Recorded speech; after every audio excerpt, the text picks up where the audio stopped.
क्या आपने कभी सोचा है कि क्यों एक जैसा हार्ड वर्क करने के बाद और एक जैसी सैलरी होने के बाद भी कुछ ही समय में कोई बहुत अमीर हो जाता है तो कोई वहीं का वहीं रह जाता है? ऐसा क्यों होता है? जो अमीर बन गए उन्होंने अपना पैसा कैसे बचा लिया और बाकी लोगों ने पैसे को कहां पर खर्च कर दिया होगा? पैसा मैनेज करने का सीक्रेट कहीं ना कहीं इन दोनों एक्सट्रीम्स के बीच में होता है। इसका मतलब यह है कि ना आपको बहुत ज्यादा कंजूस बनकर अपनी लाइफस्टाइल से कॉम्प्रोमाइज करना है और ना ही फालतू के खर्चों में अपना पूरा पैसा बर्बाद करना है। आपका हर एक पैसा आपके लिए बहुत कीमती है, इसे सोच समझ कर ही खर्च कीजिए। अमीर बनने के लिए सिर्फ पैसा कमाना ही नहीं, उसको अच्छे से मैनेज करना भी आना चाहिए। आपकी सैलरी आपको अमीर नहीं बनाती, आपके खर्चे बनाते हैं। इस प्रोसेस में सबसे पहला स्टेप ये है कि आपको हर महीने अपनी सैलरी में से कुछ पैसे सेव कर लेने हैं। यानी आपको अपनी लाइफस्टाइल से कुछ कुछ लग्जरीज को कट ऑफ करना होगा। लेकिन सिर्फ पैसों को सेव करना ही काफी नहीं है, आपको अच्छी इन्वेस्टमेंट अपॉर्चुनिटीज ढूंढकर अपने पैसों को वहां इन्वेस्ट करना होगा, क्योंकि घर पर रखे रखे तो वो ऑटोमेटिकली ग्रो नहीं करेंगे। इन्वेस्टमेंट करते समय आपको ध्यान रखना है कि आपको बैंक जैसे ऑप्शंस में इन्वेस्ट नहीं करना है, जहां से आपको ना के बराबर प्रॉफिट मिल रहा। आपको अच्छे इन्वेस्टमेंट ऑप्शंस जैसे स्टॉक्स, स्टार्टअप्स, क्रिप्टो में बहुत वाइजली इन्वेस्ट करना है। इन्वेस्ट करने के लिए आप अच्छे फाइनेंशियल एडवाइजर या किसी कंपनी की भी मदद ले सकते हैं, जो आपके पैसों को मैनेज करने में आपकी मदद करेंगे। की इनसाइट, जितना ज्यादा हो सके सीखो। पैसे के बारे में जानकारी सबसे अच्छा इन्वेस्टमेंट है। दोस्तों, बहुत बड़े फिलोसोफर सुकरात कहते थे कि मैं इसीलिए भी समझदार हूं क्योंकि मैं जानता हूं कि मैं कुछ नहीं जानता।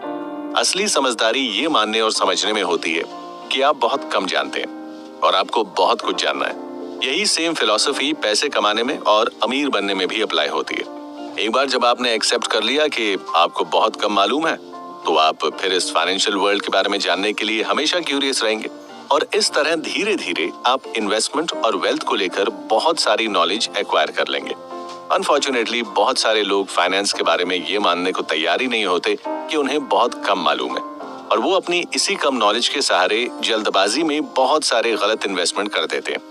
एग्जाम्पल के लिए आजकल बहुत सारे लोग सिर्फ अपने दोस्तों से सुनकर और विकिपीडिया में पढ़कर क्रिप्टो में अपना सारा पैसा लगा देते हैं।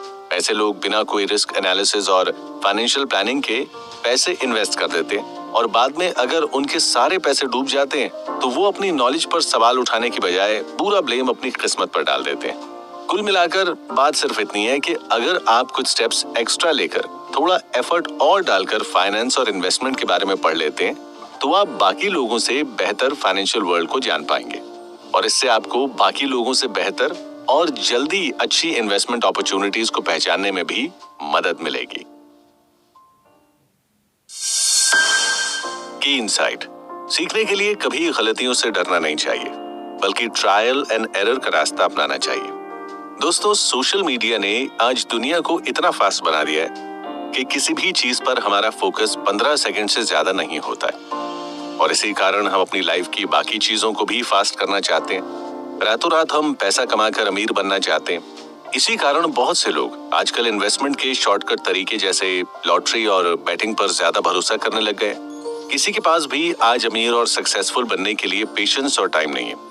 किसी भी सक्सेस तक जाने वाले लंबे रास्ते को लेने के लिए तैयार नहीं है। लेकिन रियलिटी में वेल्थ एक्वायर करना एक बहुत ही लंबी और स्लो प्रोसेस है, जहां तक बहुत सारे छोटे छोटे स्टेप्स लेकर ही हम पहुंच सकते हैं। इस पूरे प्रोसेस के दौरान आपको बहुत सारे फेलियर्स का भी सामना करना पड़ सकता है, इसीलिए ज्यादातर लोग बीच में ही गिव अप कर देते हैं। लेकिन सवाल ये है कि वेल्थ एक्वायर करना इतनी लंबी प्रोसेस क्यों है? इसमें इतना समय क्यों लगता है? फाइनेंशियल वर्ल्ड और उसके रूल्स समय के साथ साथ बहुत जल्दी जल्दी बदलते रहते हैं, इसलिए आप हमेशा एक ही रूल फॉलो करके सेम इन्वेस्टमेंट स्ट्रैटेजी फॉलो नहीं कर सकते। मान लीजिए आपने एक स्टॉक में इन्वेस्ट किया है, तो फिर आप सिर्फ बैठकर उससे पैसा कमाने का इंतजार नहीं कर सकते। समय के साथ जब फाइनेंशियल वर्ल्ड बदलता है तो स्टॉक मार्केट ऊपर नीचे होती रहती है और कभी कभी तो कोलैप्स भी हो जाती है और आपके सारे पैसे डूब सकते हैं। इसीलिए जरूरी है कि समय के साथ आप अपनी स्ट्रैटेजीज बदलते रहें और अलग अलग इन्वेस्टमेंट ऑप्शंस में इन्वेस्ट करते रहें। ट्रायल एंड एरर मेथड की मदद से जैसे साइंटिफिक प्रोग्रेस होती है, उसी तरह इन्वेस्टमेंट में ट्रायल एंड एरर से आपका एक्सपीरियंस भी बढ़ता है और आप समय के साथ नॉलेजेबल बनते जाते हैं। बस एक बात आपको याद रखनी है कि ट्रायल एंड एरर मेथड में गलती होना बहुत कॉमन है। इसीलिए आपको वही पैसे लगाने हैं जो आपने सेव किए और जिनके चले जाने से आपकी लाइफस्टाइल में कोई असर नहीं पड़ेगा। की इनसाइट: पैसा सिर्फ कमाया जा सकता है, लेकिन वेल्थ से फाइनेंशियल फ्यूचर को सिक्योर कर सकते हैं। दोस्तों, क्या आपने कभी सोचा है कि पैसा कमाने और वेल्थ बनाने में क्या फर्क है? नॉर्मली लोगों को ये रियलाइज ही नहीं होता कि इन दोनों में कुछ डिफरेंस भी है, लेकिन दोनों में एक बहुत बड़ा फर्क है। पैसा कमाना एक ऐसी प्रोसेस है जिसमें आप डेली पैसों के लिए काम करते हैं। वहीं दूसरी ओर संपत्ति बनाना एक ऐसी प्रोसेस है जहां पैसा आपके लिए काम करता है।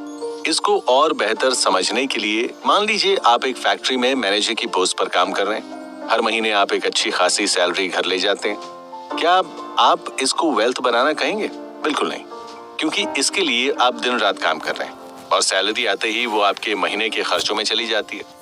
वहीं पर अगर आप कुछ पैसा अपनी सैलरी से बचाकर किसी रियल एस्टेट या स्टॉक मार्केट में इन्वेस्ट कर दें, तो उसको हम वेल्थ स्क्वायर करना कहेंगे, क्योंकि ऐसे में आपका पैसा आपके लिए काम कर रहा है। ज्यादातर लोग पैसा सिर्फ शॉर्ट टर्म गोल्स के लिए कमाते हैं। आने वाले महीनों के पे चेक चुकाने के लिए आप दिन रात काम करते रहते हैं और फ्यूचर प्लानिंग आपके लिए इम्पोर्टेंट नहीं होती है। लेकिन ऐसा करने में एक बहुत बड़ा डेंजर है। क्या पता अगले महीने पे चेक कभी आए ही नहीं। ऐसे में वेल्थ एक्वायर करना बहुत जरूरी है, क्योंकि उससे आप अपने लॉन्ग टर्म गोल्स और फाइनेंशियल फ्यूचर दोनों का ख्याल रख सकते हैं। जो पैसे आपने सेव करके रियल एस्टेट या फिर स्टॉक मार्केट में इन्वेस्ट किए, वो आपको इंस्टेंट प्रॉफिट नहीं देंगे, लेकिन एक बार अगर वहां से पैसा आना शुरू हो गया तो आपको कुछ भी करने की जरूरत नहीं है। पैसा आपके लिए काम करेगा और जब तक वो रियल एस्टेट आपका रहेगा तब तक आप उससे प्रॉफिट कमाते रहेंगे। पैसे कमाने की जगह आपको वेल्थ एक्वायर करनी है, जिससे आप अपने फ्यूचर में होने वाले किसी भी इमरजेंसी के लिए तैयार रह सकें और अपने फाइनेंशियल फ्यूचर को सिक्योर कर सकें। की इनसाइट: इन्वेस्टर बनिए और देखिए आप पैसों के लिए नहीं बल्कि पैसा आपके लिए काम करने लग जाएगा। दोस्तों, इंटरेस्ट के जरिए अपने पैसे को बढ़ाना अमीर बनने का सबसे बेसिक तरीका है। कैसे? आइए आपको बताते हैं। मान लीजिए आप एक कॉलेज स्टूडेंट हैं और आगे की पढ़ाई करने के लिए आपने एक एजुकेशन लोन ले रखा है। अब जाहिर सी बात है कि इस लोन के लिए आपको बैंक को इंटरेस्ट भी देना होगा। वहीं पर दूसरी ओर अगर आप कुछ पैसे किसी को लोन में देते हैं तो आप भी उनसे कुछ इंटरेस्ट एक्सपेक्ट कर सकते हैं और इस तरह आप भी पैसा कमाकर अपने इनकम को बढ़ा सकते हैं। अब आपके मन में एक फंडामेंटल सवाल जरूर उठ रहा होगा कि हम पैसों के लिए इंटरेस्ट क्यों देते हैं। इसको समझने के लिए सबसे पहले आपको समझना होगा कि पैसा भी रॉ मटेरियल या कंपनी के एम्प्लॉय की तरह ही रिसोर्स होता है। मान लीजिए आपको एक फैक्ट्री लगानी है। इसके लिए आपको कौन कौन सी चीजों की जरूरत पड़ेगी? सबसे पहले तो प्रोडक्ट बनाने के लिए आपको रॉ मटेरियल और मैन पावर की जरूरत पड़ेगी। इन दोनों रिसोर्सेज के लिए आपको पैसे देने होंगे। इसके साथ ही आपको कैपिटल की भी जरूरत पड़ेगी।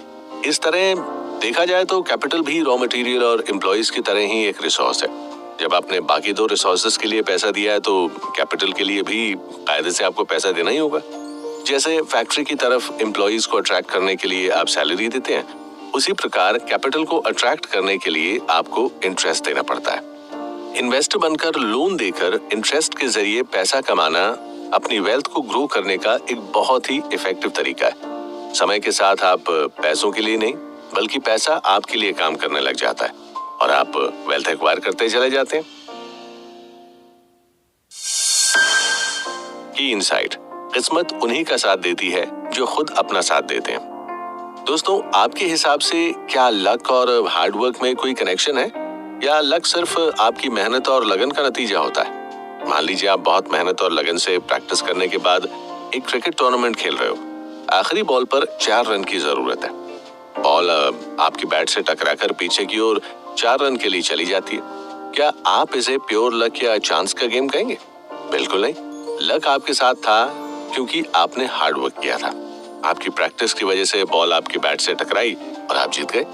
जब लोग बार बार लक की बात कर रहे होते हैं तो रियलिटी में उनका मतलब चांस से होता है। चांस बहुत ही एक रैंडम इवेंट होता है जिसका हार्ड वर्क से कोई लेना देना नहीं होता।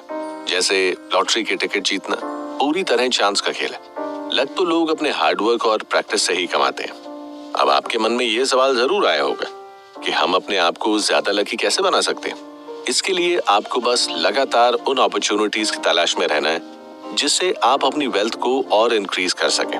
एग्जाम्पल के लिए मान लीजिए एक इन्वेस्टर है जिसको स्टॉक मार्केट और फाइनेंस में बहुत इंटरेस्ट है, इसीलिए वो डेली स्टॉक मार्केट और फाइनेंस से जुड़ी सारी खबरें न्यूज़पेपर और मैगजीन में पढ़ता रहता है। फाइनेंस में हो रही सारी उथल पुथल और नए ट्रेंड्स के बारे में वो हमेशा अपडेटेड रहता है। एक दिन ऐसे ही एक मैगजीन में खबर पढ़कर और अलग अलग आर्टिकल्स को एनालाइज करके वो एक स्टॉक में अपने पैसे इन्वेस्ट कर देता है, जहां से उसको बहुत सारा प्रॉफिट होता है और वो एक बहुत ही सक्सेसफुल इन्वेस्टर बन जाता है। उसको ये अपॉर्चुनिटी अपने हार्डवर्क और डेडिकेशन की वजह से मिली। लक इसलिए उसके साथ था क्योंकि उसने मेहनत की थी। हार्डवर्क और लक हम जितना सोचते हैं उससे कहीं ज्यादा कनेक्टेड है।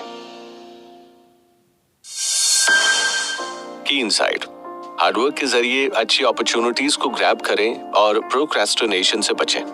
दोस्तों, आप सब ने अपने स्कूल या कॉलेज में लोगों से बी प्रिपेयर या लाइफ मंत्रा तो सुना ही होगा। अच्छी अपॉर्चुनिटीज को ढूंढकर अपनी वेल्थ बढ़ाने के लिए भी आपको इसी मंत्रा को फॉलो करना है। इस कुकू एफएम बाइट के पिछले एपिसोड में हमने आपको बताया था कि कैसे हमेशा अच्छी अपॉर्चुनिटीज की तलाश में रहने से आप लक को अपना बना सकते हैं। लेकिन इसी के साथ आपको ये भी याद रखना है कि अगर आप अपॉर्चुनिटीज मिस करते रहेंगे तो आपको बैड लक का सामना करना पड़ेगा और आपके पास सिर्फ कहानियां रह जाएंगी कि काश मैंने ऐसा कर लिया होता, काश मैं वैसा कर लेता। लेकिन सवाल यह है कि लोग अपॉर्चुनिटीज को मिस कैसे कर देते हैं। इसका सबसे बड़ा कारण है प्रोक्रेस्टिनेशन, यानी कि लोग सिर्फ बैठकर इंतजार करते हैं कि कब अपॉर्चुनिटी उनकी गोद में आकर गिर जाए। लेकिन ऐसा पॉसिबल नहीं है। कोई आपको चांदी की प्लेट में रखकर अपॉर्चुनिटीज नहीं देगा। आपको मेहनत और डेडिकेशन के साथ उनको ढूंढकर अपना बनाना होगा। ज्यादा से ज्यादा अपॉर्चुनिटीज ग्रैब करने के लिए आपको लगातार अपनी नॉलेज को एक्सपैंड करते रहना है और अपने नेटवर्क को भी बढ़ाते रहना है। याद रखें कि अच्छी अपॉर्चुनिटीज बहुत कम होती हैं और हो सकता है कि बहुत हार्डवर्क के बाद भी आपको सक्सेस ना मिले। ऐसे में आपको डिस्करेज नहीं होना है। आपको अपने एफर्ट्स में कंसिस्टेंट रहना है। एक दिन अच्छी अपॉर्चुनिटी जरूर आपसे टकराएगी और आप उसको सक्सेस में बदल पाएंगे। की इनसाइट, आपके खर्चे आपकी कमाई को निगल सकते हैं, इसीलिए फाइनेंशियल सिचुएशन को ध्यान में रखकर खर्च करना चाहिए। दोस्तों, आपने भी अपने आसपास कुछ ऐसे लोगों को तो देखा ही होगा जो एक टाइम पर बहुत अमीर थे, लेकिन देखते ही देखते समय के साथ उनका पूरा पैसा खत्म हो गया और वो पूरी तरह से बर्बाद हो गए। क्या आपने कभी सोचा है कि ऐसे लोग क्या गलती करते हैं जिससे उनका पूरा फाइनेंशियल बैलेंस बिगड़ जाता है? इसका सिंपल सा जवाब है कि वो बिना सोचे समझे गलत फाइनेंशियल डिसीजंस लेते चले जाते हैं। अब सवाल ये है कि ऐसी गलतियां करने से आप कैसे बच सकते हैं? इसके लिए सबसे पहले तो आपको अपने सारे महीने के खर्चों के डिसीजंस बहुत सोच समझ कर लेने हैं। इन डिसीजंस को लेते हुए आपको अपनी पर्सनल नीड्स और फाइनेंशियल सिचुएशन दोनों को ध्यान में रखना है। एग्जाम्पल के लिए मान लीजिए आप एक नई चमचमाती कार खरीदने के लिए बहुत उतावले, लेकिन असल में आपको उसकी जरूरत नहीं है क्योंकि ट्रैवल करने के लिए आपके पास ऑलरेडी एक कार है और इस कार को खरीदने के लिए आपको ढेर सारा लोन लेना पड़ेगा। तो ऐसे में आपकी फाइनेंशियल सिचुएशन और पर्सनल नीड्स ये कहती हैं कि आप वो कार ना खरीदें। फिर भी मान लीजिए आप वो कार खरीद लेते हैं, तो अब हर महीने आपकी सैलरी का एक बड़ा हिस्सा आपको सिर्फ लोन का इंटरेस्ट चुकाने के लिए देना पड़ेगा। जब असल में लोन चुकाने की बारी आएगी तो आप वो अफोर्ड नहीं कर पाएंगे और उसको चुकाने के लिए आप एक और लोन ले लेंगे। इसी तरह आप लोन की एक ऐसी साइकिल में फंस जाएंगे जहां से निकलना पॉसिबल नहीं है। इसीलिए अपने फाइनेंशियल डिसीजंस को सोच समझ कर लें ताकि आप लोन के जाल में फंस ना जाए। लोन लेने से न केवल आपके महीने की पूरी सैलरी इंटरेस्ट को चुकाने में चली जाती है, बल्कि साथ ही साथ आप कुछ भी सेव नहीं कर पाते और ऐसे में अगर कोई फाइनेंशियल इमरजेंसी हो जाती है तो आप पूरी तरह घुटने टेक देते। कुल मिलाकर आपको सोच समझकर अपनी फाइनेंशियल सिचुएशन को ध्यान में रखकर खर्चा करना है।